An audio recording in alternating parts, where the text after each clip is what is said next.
ഈ ഡിവൈസ് 2 ഫോണിൽ കണക്ട് ചെയ്താണ് നമ്മളിപ്പോൾ കാണിക്കാൻ പോകുന്നത്. ഓക്കെ, ഇത് നമ്മൾ ആദ്യം ഇതിൽ ബ്ലൂടൂത്തിൽ കണക്ട് ചെയ്യുന്നതാണ് BE761. ഓക്കെ, ഇതിൽ ബ്ലൂടൂത്ത് കണക്റ്റഡ് ആണ്. ഓക്കെ, ഇനി ഈ ഡിവൈസിൽ നമ്മൾ ഈ കണക്ടർ വെച്ചിട്ട് കണക്ട് ചെയ്യുന്നതാണ്. ഓക്കെ, ജസ്റ്റ് പ്ലഗ് ചെയ്ത് കൊടുത്താൽ മതി, എന്താ കണക്റ്റ് ആവും.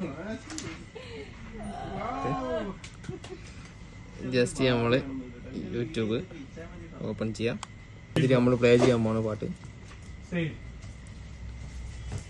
ഓക്കെ, ഇപ്പം ഇതിൽ സൗണ്ട് പ്ലേ ആകുന്നുണ്ട്. ഓക്കെ, ഇനി നമ്മൾ ഇതിലേക്ക് പ്ലേ ചെയ്യുന്ന സമയത്ത്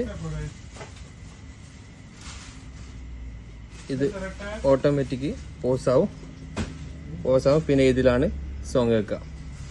ഓക്കെ, രണ്ടിലും പ്ലേ ആണ്.